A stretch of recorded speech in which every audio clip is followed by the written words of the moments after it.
Welcome back to the Deep Dive. Today, we're heading down to Port Arthur, Texas. It's really a place known globally as this bedrock of American refining, traditional industry.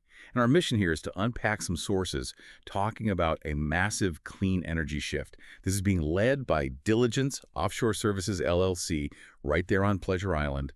The contrast is it's so stark. You've got what could be the biggest floating solar project in the U.S., literally next door to all that traditional energy infrastructure.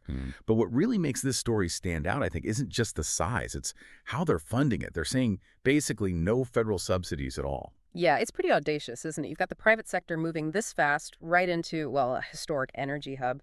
And it's a major operation. We're talking about a Houston firm, Diligence Offshore Services, teaming up with EcuSolar. They're aiming to really transform this coastal spot with, get this, 391 megawatts of floating solar panels. 391 megawatts. We need to just pause on that number. I mean, the founder, Harry Crawford, he actually said this could be the third largest in the world. Right here in Port Arthur, Pleasure Island, and the largest in the nation. That's not just some small pilot program. That's world-scale renewables pumping right up against, oil country. Exactly. And it's not just talk. They're moving. They signed the lease back in May 2025. Right now, they're in what they call the FEL Zero phase. Okay, FEL Zero, what exactly is that? Right, sorry. That's front-end loading, stage 0.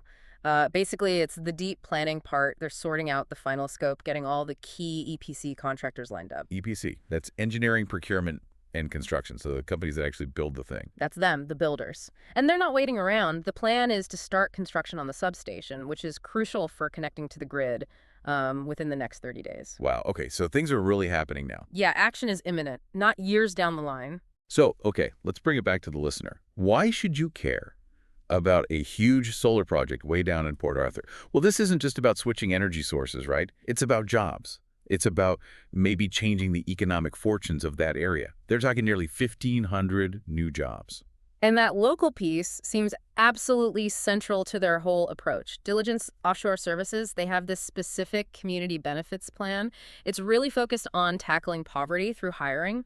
Harry Crawford apparently insisted that locals get priority. The phrase was, the Port Arthurans being employed first. That's specific. Wow. Yeah, it's a very direct way to try and channel the economic benefits right into the community. Okay, this is where it gets really interesting, though. The money side. You mentioned no federal funding. For something this big, this nationally important, you'd expect, I don't know, big government involvement, Right. IRA money maybe, the Inflation Reduction Act credits. Yeah, it's the really unusual part.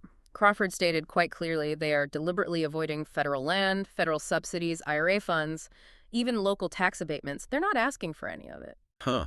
But that feels like, well, it flies in the face of how almost every other major clean energy project gets done in the U.S. these days, right? It really does. So how can they afford it? I mean, aren't they leaving millions, maybe billions in tax credits on the table? Doesn't that make it way harder financially? Well, yes, it almost certainly means their internal cost of capital is higher, no question. But the sources suggest this is a very deliberate strategic move. By saying no to federal cash, they get almost total operational freedom. Think about the regulatory hoops, the political wins.